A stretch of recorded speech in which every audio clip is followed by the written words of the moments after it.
இல்லை அஜிஸே இல்லை சுஜிஸே ஏதோ ஒன்று இல்லை சர்ஜினே அவன் பேரை மட்டும் கரெக்டாக சொல்கிறேன். ஐயோ ஏதோ ஒன்று நம்ம ஏதோ ஒரு தீவுக்குள்ளே மாட்டிட்டோம்டா. எங்கே போனாலும் ஒரே இடத்துல வந்து சேர்றோம். என் மூஞ்சில் ஏதாவது அழுக்க இருக்கான்னு பாரு. இல்லைடா நம்மள்ட்ட சாப்பாடு கூட இல்லை. இந்த ஒரு பாட்டில் தண்ணி தாண்டா இருக்குது. இதை வச்சு எப்படியாச்சும் அட்ஜஸ்ட் பண்ணணும். ஆ ஒரு பாட்டில் தாண்டா இருக்குது. ஒரு முடியாக குடிங்கடா. என்னடா சரிங்க சத்தம் போட்டுட்டு இருக்கீங்க? மூஞ்சில் அழுக்கு போயிட்டான்னு பாரு. என் மூஞ்சில் அழுக்கு போயிட்டான்னு பாரு. இருக்க தண்ணியெல்லாம் வேஸ்ட் பண்ணுறீங்க. இப்போ குடிக்கிறதுக்கு என்னடா பண்ணுவீங்க? சுற்றி ஃபுல்லாக கடல் தான் இருக்குது. அதுலேருந்து தண்ணி எடுத்து சுடாகி குடிக்கலாம்.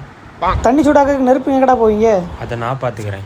இதுதான் ஆதி காலத்து நெருப்புகள். ஏதாச்சும் நம்ம பற்ற வைக்கலாம். 2 hours later. ஆனால் பற்ற வைக்கவே தெரில. இதை வச்சு பற்ற வைனா. இந்த இவ்வளோ நேரத்தை வச்சுட்டாடா கொடுக்காம இருந்த. என்னடா ஒரு தீக்குச்சி தான் இருக்கு. தயவுசெய்து ஒழுங்கா பற்ற வைடா.